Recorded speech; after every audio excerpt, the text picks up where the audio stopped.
الصلاة خير من النوم۔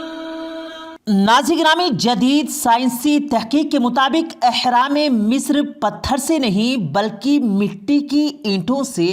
بنائے گئے ہیں، اور اس کا اشارہ قرآن حکیم میں آج سے 1450 سال پہلے ہی دے دیا تھا۔ احرام مصر انسان کی بنائی ہوئی تعمیرات کا ایک لازوال نمونہ ہے جو اپنے دیکھنے والوں کو ان عظیم ہنر مندوں کی یاد دلاتا ہے کہ جو شاید اسرار قوتوں کے مالک تو نہیں تھے، لیکن اس کے باوجود انہوں نے مصر کے ریگستان میں ایک کاریگروں کا وہ نمونہ پیش کیا کہ جس کی تعبیری ساخت اور جس کی ترتیب پر دنیا آج بھی حیران و پریشان ہے۔ ماہرین آثار قدیمہ یہ کہتے نظر آتے ہیں کہ مصر میں کل اب تک 138 احرام مصر دریافت ہوئے، جس میں اندازاً 630 قبل مسیح کے بنائے گئے احرام مصر ہیں۔ البتہ قاہرہ سے باہر 3 احرام خوفو، فنکاور اور خافرہ، ان کا شمار دنیا کے 3 عجائبات میں ہوتا ہے،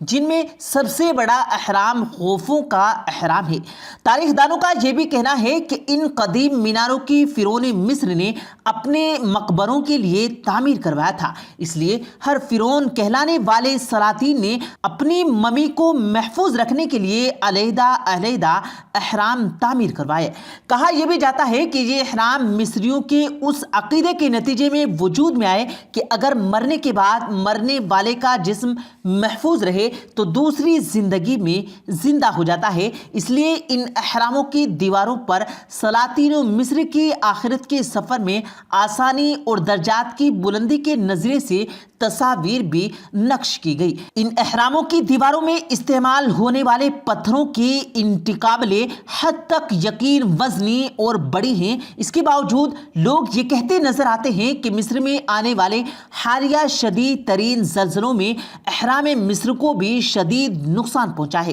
اس کی حقیقت کیا ہے، آج کی اس ویڈیو میں تفصیل سے بات کریں گے، لیکن اس سے پہلے آپ لوگوں سے گزارش ہے کہ اگر آپ نے ہمارے اس یوٹیوب چینل کو سبسکرائب نہیں کیا تو ریڈ بٹن پر کلک کر کے ساتھ میں لگے بیل آئیکن کے بٹن کو ضرور پریس کر دیں تاکہ ہماری آنے والی تمام ویڈیو کی نوٹیفیکیشن آپ کو وقت پر ملتی رہے۔ ناظرین گرامی، احرام مصر کی بنیاد اگرچہ مربع شکل میں ہے مگر اس کے پہلو تو کونے ہیں، اور یہ پہلو اونچائی پر جاتے ہوئے ایک نقطے پر مل جاتے ہیں۔ صدیوں سے ماہرین اس سوال کا جواب تلاش کرنے کی کوشش کر رہے ہیں کہ مصری ہنرمندوں نے 2.5 یعنی 2.5 ٹن تک وزنی پتھروں کو احرام مصر کی تعمیرات تک پہنچانے کے لیے آخر کون سے طریقہ کار استعمال کیے ہوں گے۔ سائنسدان نے اس خوف و احرام کی تحریر کے متعلق ایک نیا نظریہ پیش کیا کہ احرام کو قدرتی حالت میں پائے جانے والے سنگ احد کے استعمال سے بنایا گیا ہے۔ اس سائنسدان کے نزدیک تمام نظریے جو یہ کہتے ہیں کہ ان احراموں کو گری نائٹ کے بڑے بڑے پتھروں سے تراش کر بنایا گیا ہے، وہ تمام نظریے غلط ہیں، اور ان پتھروں کو بزدری اونچائی کی طرف لے جائے جانے کے لیے جس راستے کا استعمال کیا گیا اس کو بھی نہیں مانتے ہیں، بلکہ ان کے نظریے کے مطابق احرام مصنوعی پتھروں سے بنائے گئے ہیں، اور قرآن حکیم بھی اس کی جانب اشارہ کرتا ہے۔ اللہ رب العالمین نے قرآن حکیم میں ارشاد فرمایا، اے حامان تم میرے لیے مٹی کو آگ میں پکا اور میرے لیے بلند عمارت تعمیر کرا تاکہ اس پر چڑھ کر میں موسیٰ کی خدا کا سراغ لگا سکوں۔ اس آیت میں فرعون حامان کو حکم دے رہا ہے کہ میرے لیے مٹی کے آگ میں پکا کر ایک بلند و بالا عمارت تعمیر کی جائے۔ سوال یہ بھی ہے کہ قرآن میں بلند عمارت کی تعمیر کے طریقہ کار پر خاص طور پر روشنی ڈالی گئی۔ تو ناظرین گرامی، جواب یہ معلوم ہوتا ہے کہ جو عمارتیں اس سے پہلے سب سے زیادہ قدیمی تھی یعنی پرانی تھی اور اونچی بنائی جا چکی، وہ مٹی کو آگ میں پکا کر حاصل ہونے والی اینٹوں سے بنائی جاتی تھی۔ اسی طرح قرآن کریم کی ایک اور آیت میں مصر کی پرانی عمارتوں کی طریق و تعمیر پر مزید وضاحت سے بات کی گئی ہے۔ دوسری جگہ قرآن کریم میں ارشاد ہے کہ فرعون نے کہا کہ اے حامان میرے لیے بالا خانہ بنوا، شاید کہ میں جو آسمان کے دروازے ہیں میں ان دروازوں تک پہنچ جاؤں اور موسیٰ کے معبود کو دیکھ سکوں۔ ناظرین گرامی، یہاں پر حامان، فرعون اور مصر کی تعمیرات کو سمجھنا بہت ضروری ہے، لیکن اس سے پہلے بات کر لیتے ہیں مصر میں آنے والے حالیہ زلزلے کی۔ سوشل میڈیا پر یہ باتیں گردش کر رہی ہیں کہ مصر میں حالیہ شدید ترین زلزلے کے باعث احرام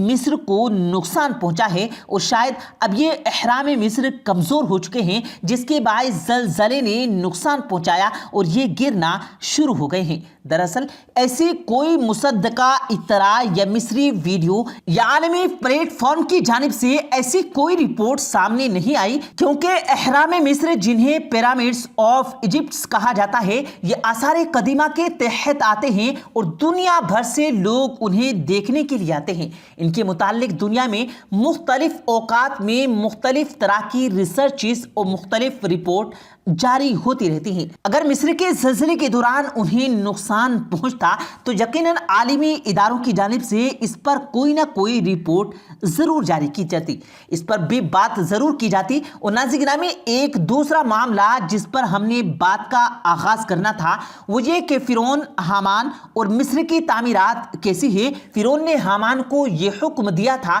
کہ میرے لیے ایک محل تعمیر کرواؤ۔ یہ محل اتنا عالیشان تھا کہ دنیا کی تاریخ میں اس سے پہلے اور اتنا بڑا اور اتنا خوبصورت محل نہیں بنایا گیا تھا۔ اس محل کی تعمیر میں 7 سال کا عرصہ لگ گیا اور اس محل پر فرعون نے اس وقت تک خدائی کا دعویٰ نہیں کیا تھا، لہٰذا اس نے محل کے دروازے پر بسم اللہ الرحمن الرحیم لکھوایا ہوا تھا۔ اور جب فرعون نے خدائی کا دعویٰ کیا تو اللہ کے نبی کی جانب سے اللہ سے یہ عرض کی گئی کہ اے مالک تو اس کے محل کو تباہ و برباد کر دے تاکہ اس کا غرور خاک میں مل جائے، لیکن اللہ رب العالمین کی جانب سے یہ کہا گیا تم اس کا محل گرانا چاہتے ہو اور میں اس کے محل پر لکھا اپنا نام دیکھ رہا ہوں۔ ناظرین گرامی، دراصل بات کچھ یوں ہے کہ آج اگر ہزاروں سال گزرنے کے بعد بھی احرام مصر یعنی پیرامڈز کھڑے ہوئے ہیں اور اپنی اصلی حالت میں موجود ہیں،